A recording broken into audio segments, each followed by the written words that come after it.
ओम श्री परमात्मे नमः। अथ चतुर्थो अध्याय।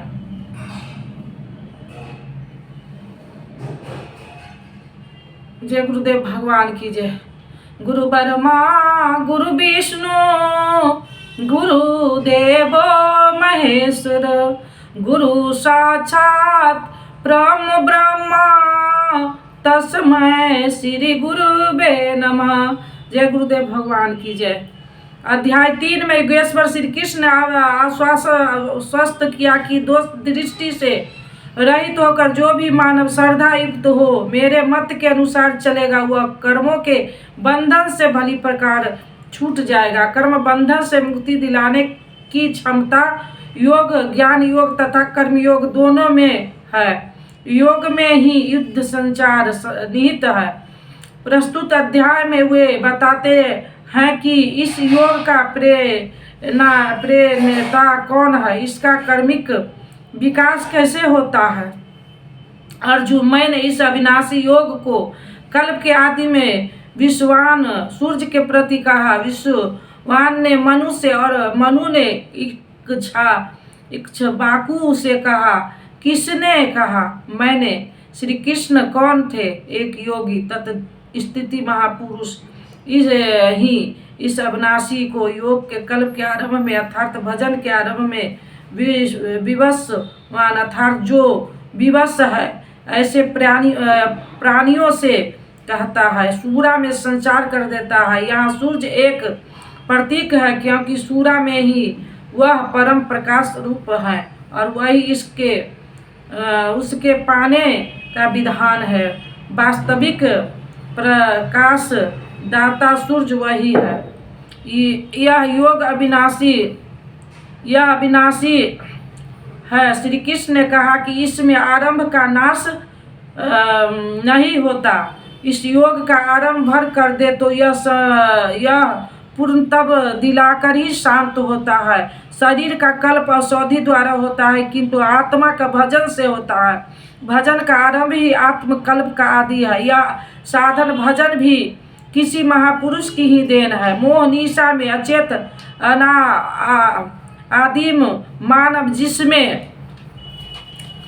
जिसमें भजन का कोई संस्कार नहीं है, योग के विषय में जिसने कभी सोचा तक नहीं, ऐसा मनुष्य किसी महापुरुष को देखता है तो उसके दर्शन मात्र से, उनकी वाणी से, टूटी फूटी सेवा और सानिध्य से योग के संस्कार उसमें संचारित हो जाता है। स्वामी तुलसीदास जी इसी को कहते हैं, जे चितई प्रभु जिन प्रभु हेरे ते सब भय परम पद जेगु। रामचरितमानस में श्री कृष्ण कहते हैं यह योग मैंने आरंभ में सूर्य से कहा। सूर्य अजायत महापुरुष के दृष्टि निक्षेप मात्र से योग के संस्कार सूरा में प्रसारित हो जाता है। स्वयं प्रकाश स्वरूप परमेश्वर का निवास सबके हृदय देश में है। सूरा श्वास के निरोध से ही उसकी प्राप्ति का विधान है। सूरा में संस्कार का सृजन ही सूर्य के प्रति कहना है। समय आने पर वह संस्कार मन में स्फूर्ति होगा, यही सूर्य का मनु से कहना है। मन में स्फूर्ति होने पर महापुरुष के उस वाक्य के प्रति इच्छा जागृत हो जाएगा। यदि मन में कोई बात है तो उसे पाने की इच्छा अवश्य होगी। यह मनु का ही एक वाक्य से कहना है। लालसा होगी कि वह नियत कर्म करे जो अविनाशी है, जो कर्म बंधन से मुक्ति दिलाता है। ऐसा है तो किया जाए और आराधना गति पकड़ लेती है। गति पकड़ कर यह योग कहाँ पहुँचाता है, इस पर कहते हैं।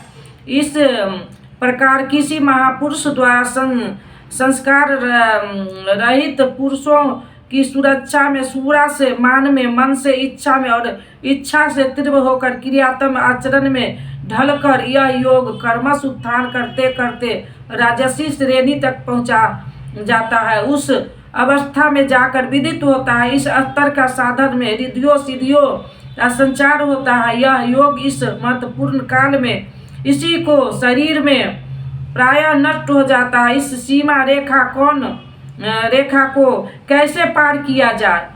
क्या इस विशेष स्थल पर पहुंचकर सभी नष्ट हो जाते हैं? श्री कृष्ण कहते हैं हाँ, नहीं, जो मेरे आश्रित है, मेरा प्रिय भक्त है, अनंत सखा है, वह नष्ट नहीं होता।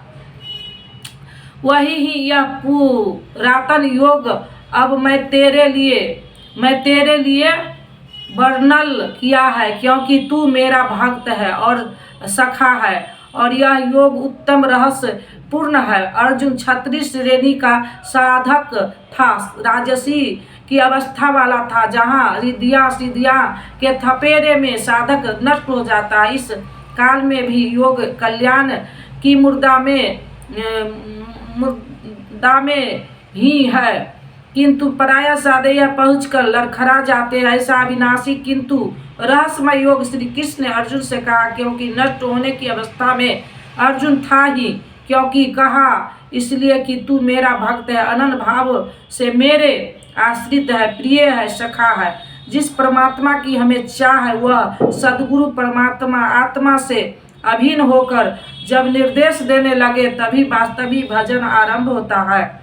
यहाँ प्रेरक की अवस्था में परमात्मा और सद्गुरु एक दूसरे प्रायः हैं। जिन सतह पर हम खड़े हैं, उसी स्तर पर जब स्वयं प्रभु हृदय में उतर आए, रोकथाम करने लगे, डगमगाने पर संभाले, तभी मन बस में हो पाता है। तुलसी दास मन बस होई, तभी जब प्रेरक प्रभु बजे, जब तक इष्ट देव रति होकर आत्मा से अभिन्न होकर प्रेरक के रूप में खड़े नहीं हो जाते, तब तक सही मात्रा में प्रवेश ही नहीं होता। वह साधक प्रत्याशी अवश्य है, लेकिन भजन उसके पास कहाँ? पूज्य गुरु देव भगवान कहा करते थे, हो हम कई बार नष्ट होते बच गईल, भगवान ने ही बचा लिया। भगवान ने ऐसे समझाया कि कहा, हमने पूछा महाराज जी क्या भगवान ही बोलते हैं, बातचीत करते हैं? वे बोले हाँ हो, भगवान ऐसे बतियावत है जैसे हम और तू बतियाते हो, घंटों बतियावत और कर्म न टूटे। हमें उदासीन हुई और आश्चर्य भी कि भगवान कैसे बोलते होंगे, यह तो बड़ी नई बात है। कुछ देर बाद महाराज जी बोले, काहे घबरात है, तोहू से बतियाई है। अक्षरश सत्य था उनकी कथन, और यही संख्य भाव है। सखा की तरह वे निराकरण करते रहे, तभी इस नष्ट होने वाली स्थिति से साधक पार पाता है। अभी तक योगेश्वर श्री कृष्ण ने किसी महापुरुष द्वारा योग का आरंभ, उसमें आने वाली व्यवधान, उससे पार पाने का रास्ता बताया। इस पर अर्जुन ने प्रश्न किया, भगवान आप जन्म तो अब हुआ है, और मेरे अंदर सूरा का संचार बहुत पुराना है, तो मैं कैसे मान लूँ कि इस योग को भजन के आदि में मैं आप ने ही कहा था। इस पर योगेश्वर श्री कृष्ण बोले, अर्जुन मेरे और तेरे बहुत से जन्म हो चुके हैं, पर उस सब को तू नहीं जानता, किंतु मैं जानता हूँ। साधक नहीं जानता, स्वरूप परस्त महापुरुष जानता है, अव्यक्त की स्थिति वाला जानता है। क्या आप सबकी तरह पैदा होते हैं? श्री कृष्ण कहते हैं नहीं, स्वरूप की प्राप्ति शरीर प्राप्ति के भिन्न है। मेरा जन्म इन आँखों से नहीं देखा जा सकता। मैं अजन्मा अव्यक्त शाश्वत होते हुए भी शरीर के आधार वाला हूँ। जय गुरुदेव भगवान की जय। 5वां श्लोक पूर्ण हुआ। अब कल क्षमा से शुरू करेंगे। जय गुरुदेव भगवान की जय। अब दे दो गीता ज्ञान मिटे अज्ञान, गुरु जी हमारे हम आए शरण तुम्हारे। अब दे दो गीता ज्ञान मिटे अज्ञान, गुरु जी हमारे हम आए शरण तुम्हारे। बालकपन खेलन में खोया, जौवन निंद्रा में तू सोया, भय वृद्धि तो गई जर्जर कात हमारे। हम आए शरण तुम्हारे, भय विदित हो गई जर्जर कात हमारे। हम आए शरण तुम्हारे, सुत मात पिता बांधव दारा, नस्बर संबंध ए सारा। जाएंगे जाएंगे संघ शुभाशुभ कर्म हमारे। हम आए शरण तुम्हारे, जाएंगे संघ शुभाशुभ कर्म हमारे। हम आए शरण तुम्हारे, गुरु कर में जग की माया में, सुख पाता था इस काया में। निज ज्योतिष ज्योति जगाओ गुरु जी हमारे। हम आए शरण तुम्हारे, निज ज्योतिष ज्योति जगाओ गुरु जी हमारे। हम आए शरण तुम्हारे, सेवक पर स्वामी दया करो, भव भय बंधन आप हरो। कर्मों के दोष न देखो आप हमारे। हम आए शरण तुम्हारे, कर्मों के दोष न देखो आप हमारे। हम आए शरण तुम्हारे, अब दे दो गीता ज्ञान मिटे अज्ञान गुरु जी हमारे। हम आए शरण तुम्हारे, गुरु चरणों में अर्जी है, आगे प्रभु आपकी मर्जी है। गुरु कृपा मिले तो जागे भाग हमारे। हम आए शरण तुम्हारे, गुरु कृपा मिले तो जागे भाग हमारे। हम आए शरण तुम्हारे, अब दे दो गीता ज्ञान मिटे अज्ञान गुरु जी हमारे। हम आए शरण तुम्हारे, बोलो श्री राम जय राम, बोलो श्री राम जय राम। मंगल भवना मंगलहारी, द्रवहु सो दशरथ अजिर बिहारी।